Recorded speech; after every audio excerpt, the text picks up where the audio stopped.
I still remember the sound of the gavel, one sharp crack. That was the moment my family split into fractions. My father walked out of the courtroom with my brother. My mother clutched my sister's small hand and disappeared into the crowd. And me? I was the leftover, the child no one claimed. The state took me in, dressed me in second-hand clothes, taught me to eat fast before the food ran out. Nights were the hardest, lying awake in a bed that smelled like strangers, staring at a ceiling that belonged to no one. I used to ask myself, why didn't either of them fight for me? But the answer came years later, loud and undeniable. They didn't see value in me, not then. Years passed. I grew taller, sharper. Not the broken kid they abandoned, but something colder, quieter, a weapon being forged in silence. Then one day, they all came knocking. My father, gray at the temples, with a forced smile. My mother, eyes wet with rehearsed regret. My siblings, grown now, hovering behind them like shadows. They wanted to be a family again, as if family was something you could resurrect with apologies and old photographs. I didn't slam the door. I didn't scream. I smiled. Because I had been waiting for this moment my entire life. My father invited me to dinner first. He ordered the most expensive bottle of wine, bragging about the company he built with my brother.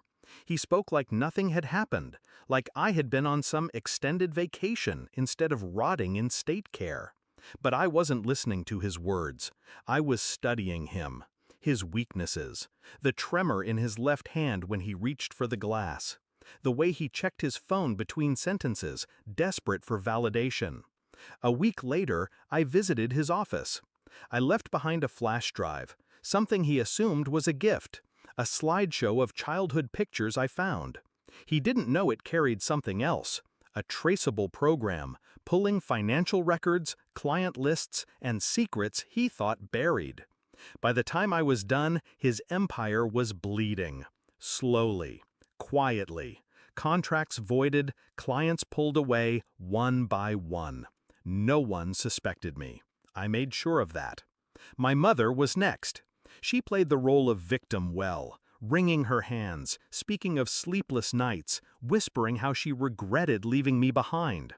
But guilt is cheap when it's spoken. So I tested her. I let her believe I needed her. I asked for small favors, financial help, introductions. She offered them eagerly, proud of her redemption. What she didn't know was that every account number, every signature, every careless document she handed me was fuel. When the audits came, when the debts she had hidden beneath layers of charity and fraud surfaced, she cried. She looked at me, desperate, pleading. I only tilted my head. Now you know how it feels to be abandoned. But my siblings, they were different. They hadn't chosen. They had been carried away. Still, they grew up under roofs while I slept in rotating beds with strangers. They ate home-cooked meals while I memorized the metallic taste of cafeteria food.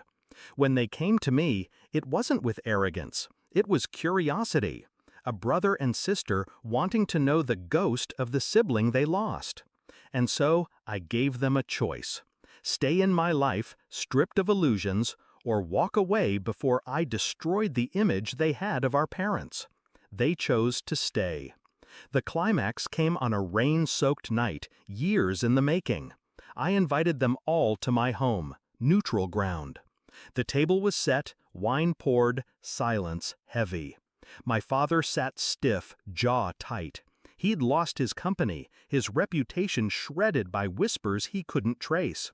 My mother, pale, shaking, her assets frozen, her name dragged through investigations. And my siblings, caught between the wreckage and me. I looked at them one by one. "Do you know what it feels like," I said, voice calm, "to watch your family walk away, each taking a piece of you, and leave nothing behind?" No one answered. They couldn't. I leaned back, savoring their silence. You wanted me back. But the child you abandoned doesn't exist anymore. My father's hands clenched into fists. My mother's lips trembled. My siblings lowered their eyes, realizing the truth. This wasn't a reunion. It was a reckoning. When they left that night, none of them spoke. The storm outside swallowed their footsteps. I stood alone in the quiet house, the weight of years finally lifting. Revenge hadn't healed me, but it had balanced the scales. I wasn't the broken child they had discarded. I was the judge, the executioner, and the survivor. And as I closed the door behind me, one truth burned steady in my chest. They taught me abandonment. I taught them consequence.